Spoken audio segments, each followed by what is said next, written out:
Around this time last year, I talked about the Garden Awakens drop, announced during Minecraft Live 2024, and once again, a new update was announced with a snapshot release soon after, so of course I had to talk about it. This video will be formatted relatively similar to that one, where I go through the Mounts of Mayhem features so far, and then give my opinions and feedback as well as showing the features off in the newly released snapshot. So far, the Mounts of Mayhem drop includes the Nautilus, the Zombie Nautilus, the Spear, and the Zombie Horse in Survival, as well as some related additions such as Nautilus Armor. It's also important to note that this update is not done, and they've said multiple times that there will be more features that will, and I quote, put the Mayhem in the Mounts of Mayhem drop. So starting off with the Nautilus, you can find it in any ocean biome between sea level and 30 blocks below sea level. And you can tame it with pufferfish. You can also heal it and breed it with any type of fish, including pufferfish. And it's immune to poison, obviously, otherwise feeding it the pufferfish wouldn't be very good for it. And you can also get a Nautilus shell from it. It's a 1 in 20 drop, which is kind of rare. I feel like they could probably change it to like 1 in 15 or something. But the main reason that you would care about the Nautilus is because you can actually ride it. You can tame it, as I said earlier, and then you can put a saddle on it. And you can also put Nautilus armor on, which you can find in all of the ocean structures, except for netherite Nautilus armor, which you have to make like every other netherite item by putting a diamond Nautilus armor in a smithing table with netherite ingot and netherite upgrade template. And the main reason that you would want to ride around on the Nautilus is because it pauses your oxygen bar, so you can just ride around underwater without having to worry about oxygen. And because of that, it's really good for underwater building. I feel like together with the conduit, you can use it to basically do as much underwater building as you want to. Your mining speed also doesn't appear to be slowed down by using the Nautilus underwater, even though usually mining speed is slower underwater. And on top of that, the Nautilus also has a dash ability, which it can use to give a short burst of speed on top of its already pretty decent speed just regularly. And you can also, if you hit a Nautilus and it's not yours and you haven't tamed it, then it will actually charge into you and deal some damage. If that wasn't enough though, there's also a zombie Nautilus variant, which will occasionally spawn in the ocean just like the Nautilus, but as far as I can tell, it only spawns alongside a drowned with a trident, which is riding it. And while the drowned is riding it, it'll obviously charge after you because it's being controlled by the drowned. But once you kill the drowned, it becomes a neutral mob, just like the regular Nautilus. And then you can actually tame it as well, just like the regular Nautilus, although you can't breed it, which makes sense because it's a zombie. And it's almost the same. It burns in sunlight like other undead mobs, but it's also underwater, so you're very rarely gonna have to actually deal with that. If you do want it to stop burning on land though, you can give it Nautilus armor, and similar to other undead mobs with armor, that will stop it from burning. So I definitely enjoy the added challenge that the Nautilus jockey brings to the ocean, even though it's very rare. So I'm pretty happy with this addition. In terms of stuff that I'd like to see come to the Nautilus and the Zombie Nautilus, there's not really that much. The only things I can think of is that they should probably change the Nautilus shell's drop chance just a little bit more common, because the Nautilus itself isn't a particularly common mob, and it's not like the Nautilus shell is used for that much anyway. And I also think that the existence of Nautilus armor in netherite kind of implies that Mojang will probably add a netherite horse armor as well, which is something that people have wanted for a long time, and it really didn't make sense that it wasn't in the game, especially considering they added copper horse armor last update, so they clearly aren't just going to stay with the same horse armors forever. Also, there might be a chance that leather Nautilus armor could come, because that would also bring parity, but I'm a little bit less certain on that one, because I feel like leather horse armor is kind of in a category of its own compared to the other horse armors, so it's not really mandatory for the Nautilus. It would be cool though to have more color customization with your Nautilus. That would be a cool addition. So moving on to the spear, I'm not much of a PvP person, and there isn't really anything super challenging in the game at the moment in terms of PvE, so there isn't really much I can talk about in terms of like my experience and how I think it'll be used in the future, but I'll just get across what it actually does. So the spear is the first new tiered weapon, like since beta, or maybe even alpha, because you can craft it with all of the different weapon tiers. You can craft it with wood, cobblestone, copper, iron, gold, diamond, and then you can also upgrade the diamond one to netherite using the smithing table as well. And the way that the spear works is it has two different modes. One of those modes is like a jab, which works pretty similarly to other weapon attacks. You point it in a certain place and then it does damage in the place that you pointed. It has a pretty slow attack speed, usually. It actually gets slower as the tiers increase, which is an interesting thing. That's not how it usually works, but it is quite interesting and probably makes them a little more balanced.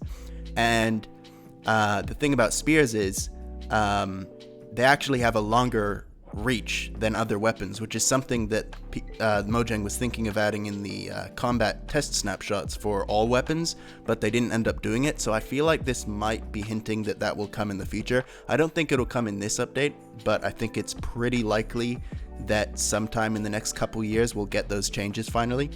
And then the other thing about the spear is the second attack, which is the right click attack or the use button attack, and it basically holds the spear out rather than just jabbing it out for a second, and the damage you do with the spear when it's held out depends on how fast you're going. So if you're going at elytra speed through like a crowd of zombies, you can just kill all of them in one hit.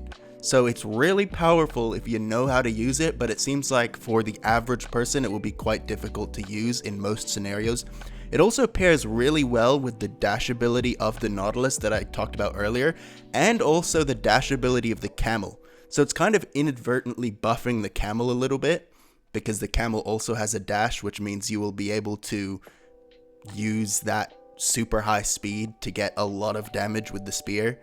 And the other main thing about the spear is that it actually has an exclusive enchantment.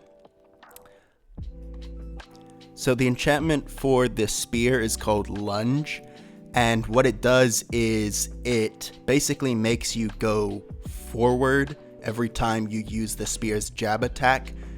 So you increase in speed, which would be a little bit useful for the fact that the spear does more damage when you increase in speed.